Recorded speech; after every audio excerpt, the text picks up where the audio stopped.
Nah, yang kedua adalah harus adanya aktivitas yang berkelanjutan di mini company. Seperti apa? Ini adalah potret dari teman-teman yang awal waktu itu menjalankan mini company di DBKK. Next slide. Nah, ini target yang tadi sudah sempat saya sampaikan, service level dan cost efficiency. Next slide. Ini adalah jumlah mini company yang sudah ada di DBKK mulai dari tahun 2014 sampai dengan saat ini. Ada 67 mini company dan tersebar selain di Jakarta juga ada di 6 kota lainnya. Jadi sebenarnya dengan slide ini kami ingin menunjukkan kepada Sobat Improvement bahwa pelaksanaan Kaizen meskipun berbeda kota tetap bisa kita lakukan. Tetap bisa kita lakukan dan kita bisa koordinasikan supaya ini tetap bisa berkelanjutan. Next slide. Ini adalah aktivitas rutin yang kita lakukan, Sobat Improvement, setiap bulan.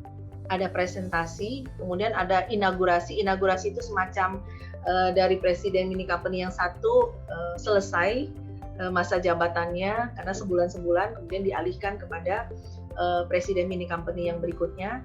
Dan setiap quarterly juga ada sharing dan update yang dalam skala yang lebih besar. Dan biasanya di sini para koordinator Kaizen tersebut juga akan berkumpul, mereka akan saling mengupdate apa yang terjadi di dalam area masing-masing dan kira-kira bisa belajar hal positif apa dari area yang lain. Dan kemudian setahun sekali kita akan melakukan refreshment, Kaizen event, kemudian kita akan juga melakukan benchmark, nanti ada beberapa foto pada slide selanjutnya, serta ada kompetisi yang kita adakan. Next. Ya, yang ketiga adalah continuous learning. Di sini mungkin kita bisa langsung saja pada next slide supaya terlihat aktivitasnya. Ini adalah kegiatan refreshment kita, training yang kita adakan karena setiap tahun pasti ada karyawan baru yang perlu kita berikan pengetahuan supaya mereka bisa belajar juga mengenai Kaizen sehingga pada saat nanti mereka melakukannya bersama dengan teman-teman yang sudah lebih dulu melakukannya tidak akan kebingungan. Nah, refreshment ini juga bisa kita lakukan dengan memanggil pembicara dari eksternal BCA. Next.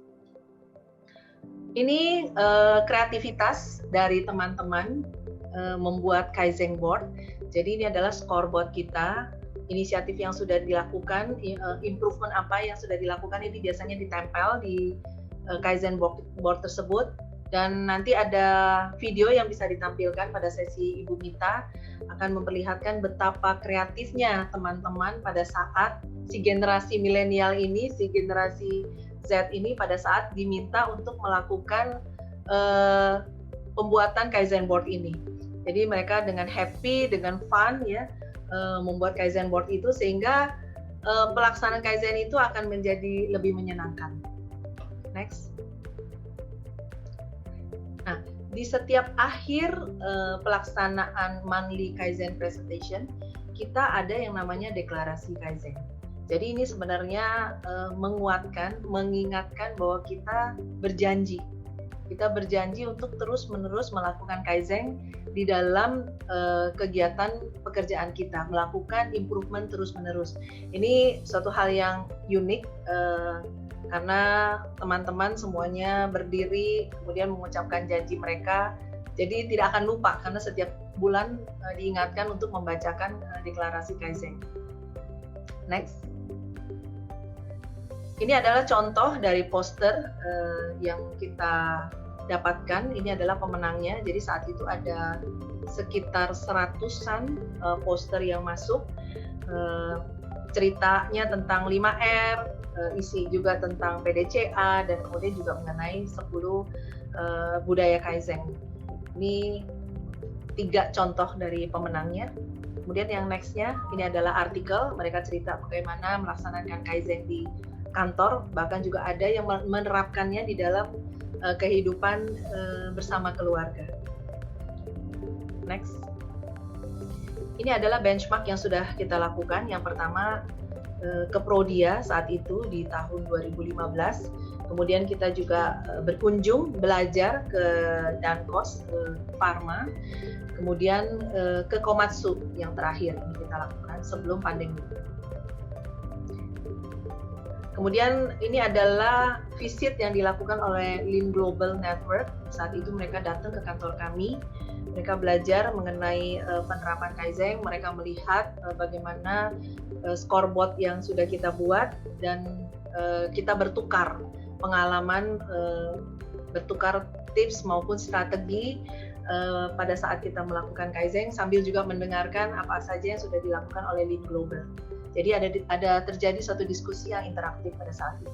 Ini juga terima kasih buat tim PQM yang sudah memfasilitasi benchmark ini. Next. Ini adalah event Kaizen event, jadi sudah 3 batch kita lakukan. Kita mengundang sudah ada 17 company ya pada saat itu yang berpartisipasi dalam 3 batch tersebut. Mereka ada beberapa, dalam satu Kaizen event ini ada beberapa hari sesi. Kemudian mereka ada sesi di kelas belajar mengenai teori Kaizen. Kemudian juga ada Gemba, jadi masuk ke unit kerja kita, kemudian melihat proses di unit kerja kita, dan mereka juga belajar mengenai proses tersebut dan kemudian mengusulkan atau merekomendasikan ada improvement apa yang kira-kira bisa dilakukan oleh DBKK. Jadi ini menarik sekali, orang luar melihat apa yang kita lakukan.